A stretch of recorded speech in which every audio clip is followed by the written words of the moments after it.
আচ্ছা, জানেন তো বাজারে কিন্তু এই মহারানী একাই রাজত্ব করছেন। আজ্ঞে হ্যাঁ, আমি ফুলকপির কথাই বলছি। বাজারে গেলে যেদিকেই তাকাবো ফুলকপি আর ফুলকপি।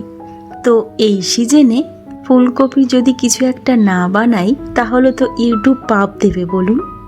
নমস্কার বন্ধুরা, আমি দুর্গা আর আমার চ্যানেলে সবাইকে আরও একবার স্বাগত। সবার প্রথমে আমি ফুলকপিটাকে কেটে নিচ্ছি।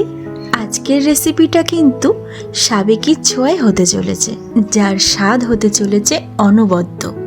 এই ফুলকপি দেখে আমার একটা পুরানো স্মৃতি মনে পড়ে গেল। আমার মেয়ে তখন শিশু শ্রেণীতে ভর্তি হয়েছে। হাফ ইয়ারলি পরীক্ষা এলো। সাধারণ জ্ঞান কিন্তু ওদের বিষয়ে ছিল। তো পরীক্ষায় ছিল মিলের মধ্যে অমিল খুঁজে বের করা। ছবিতে দেওয়া ছিল জবা ফুল, গাঁদা ফুল, শিউলি ফুল আর ফুলকপির ছবি। আমার ওই ছোট্ট 4 বছরের মেয়েটা কিভাবে যে সব ফুলের মধ্যেও ফুলকপিটাকে অমিল পেল, সেটা আমার কাছে খুব বিস্ময়কর লেগেছিল। আর সেদিনের পর থেকে আজ 22টা বছর পেরিয়ে গেল। যখনই ফুলকপি দেখি এই ঘটনাটা মনে পড়ে। এবারে একটি পাত্রে জল ফুটতে বসিয়ে দিয়েছি। তাতে একটু নুন আর হলুদ গুঁড়ো দিয়ে দেব। এবারে ওই জলে ফুলকপিগুলোকে একটু ভাপিয়ে নেব।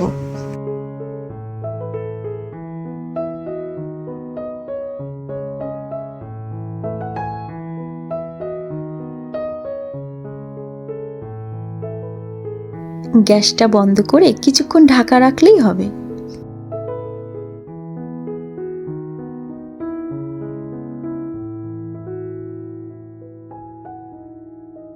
কটা আলু কেটে নিয়েছি, তাতে একটু নুন আর হলুদ মাখিয়ে নেব।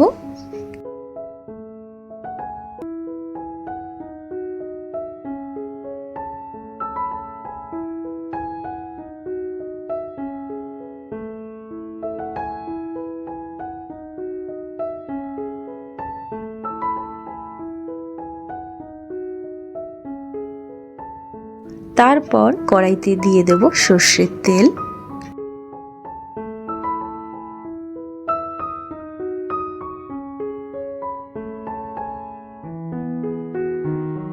তেলটা গরম হয়ে আসলে তাতে আলুগুলো দিয়ে ভেজে নেব।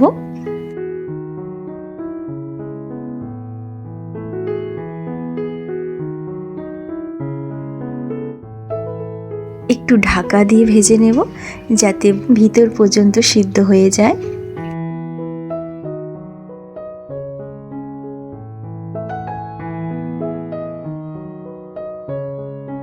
দু পিঠ ভালো করে ভেজে তুলে নেব।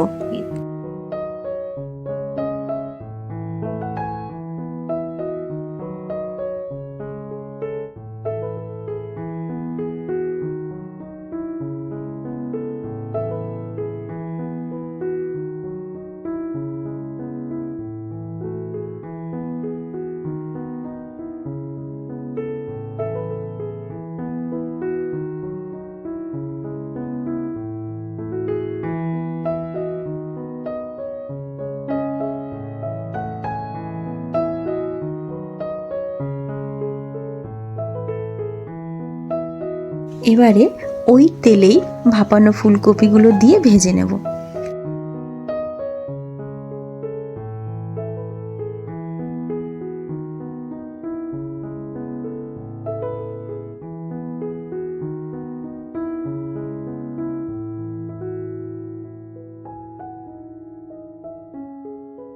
ফুলকপিগুলোকে ভাজা হয়ে গেছে, এবারে তুলে নিচ্ছি।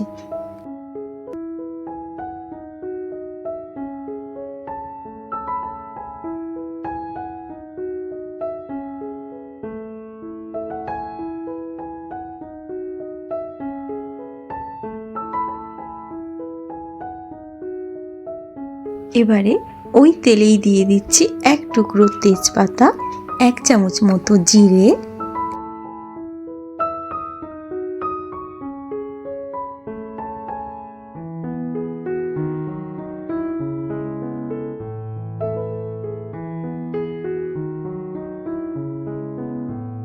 দিয়ে দিচ্ছি 2 ফালি টমেটো, 2-3 টুকরো আদা আর 3-4টে কাঁচা লঙ্কা।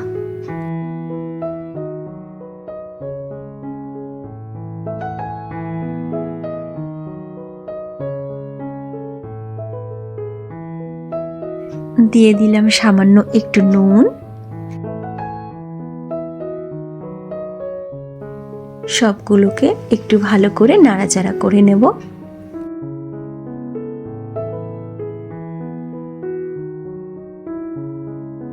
একটু ঢাকা দিয়ে রাখবো যাতে টমেটোটা একটু নরম হয়ে যায়।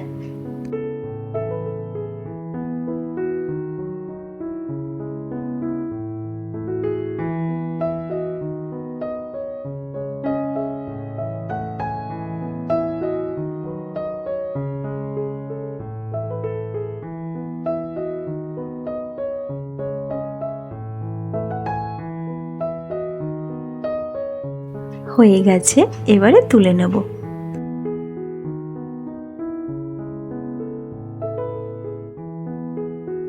এবারে এই মশলাগুলোকে একটু ঠান্ডা করে নিয়ে সোজা মিক্সিং জারে দিয়ে দেব।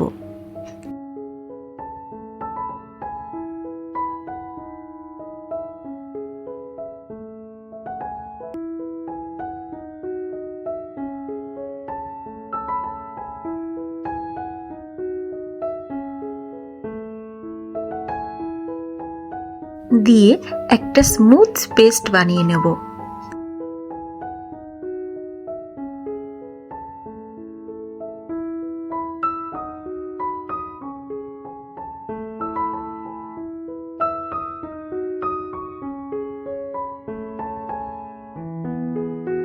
এবারে এই মশলার পেস্টটা তেলের মধ্যে দিয়ে দেব। আমি কিন্তু ওই একবারই যা তেল দিয়েছিলাম, আর কিন্তু তেল দিইনি। সামান্য একটু মশলা ধোয়া জল দিয়ে দিলাম।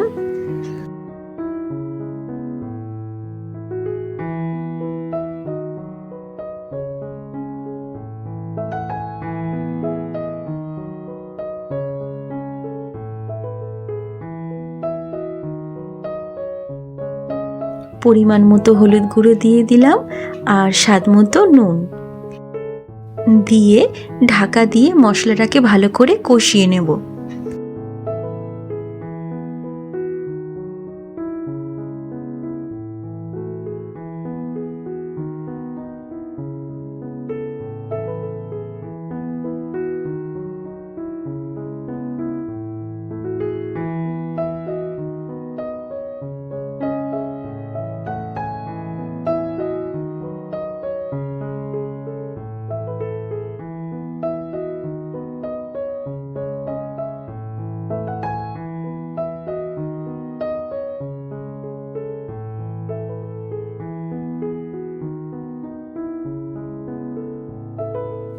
মশলা কষানো হয়ে গেছে, এবারে ভেজে রাখা আলু ফুলকপিগুলো দিয়ে দেব।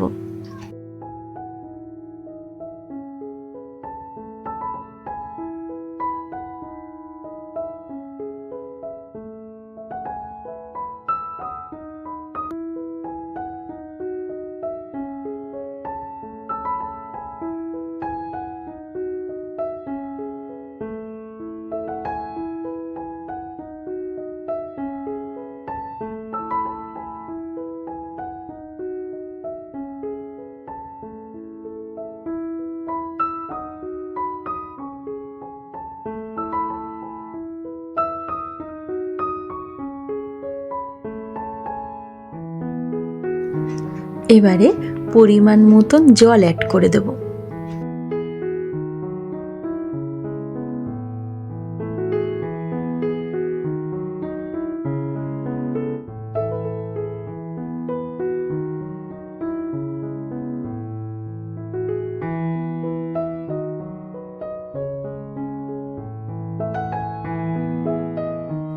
এরপর আসতে চলেছে মেন উপকরণ।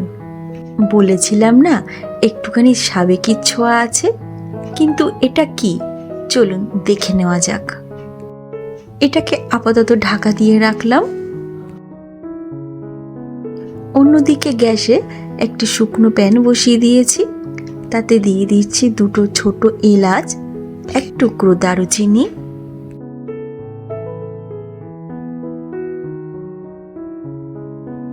আর 1 চামচ গোবিন্দভোগ চাল। এগুলোকে একটু ড্রাই রোস্ট করে নেব।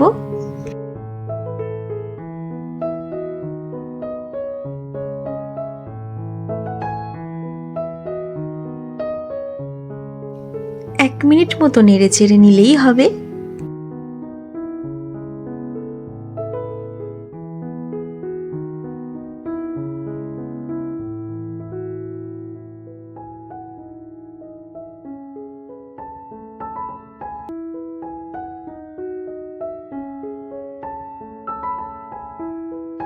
এরপর ঠান্ডা করে বেটে নিলেই তৈরি। ঠিক এই সময় যে সুন্দর একটা স্মেল আসবে, সেটা আপনার পুরো রান্নাঘর ছড়িয়ে যাবে এই এলাচ আর গোবিন্দভোগের চালের গন্ধ।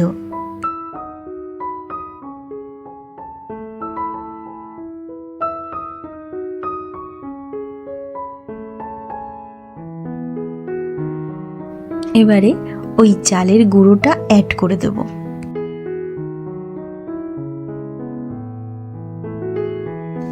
এই রেসিপিটায় কিন্তু ধনেপাতা দেওয়া যাবে না, তাহলে কিন্তু এই এলাচের আর চালের ফ্লেভারটা কিন্তু পাবেন না।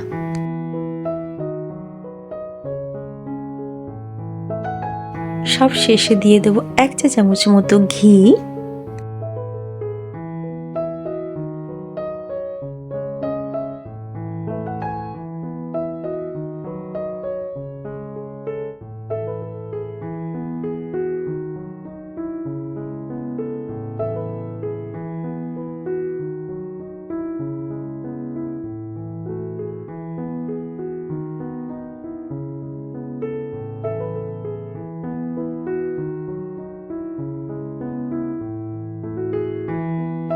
এবারে একটু ফুলকো ফুলকো রুটি বানিয়ে নেওয়া যাক। আমরা তো রুটি দিয়েই ডিনারটা সেরেছিলাম, আপনারা চাইলে ভাত এমনকি পোলাওর সাথেও খেতে পারেন। রুটিটা কেমন নিজে নিজেই ফুলকো হয়ে গেল দেখুন।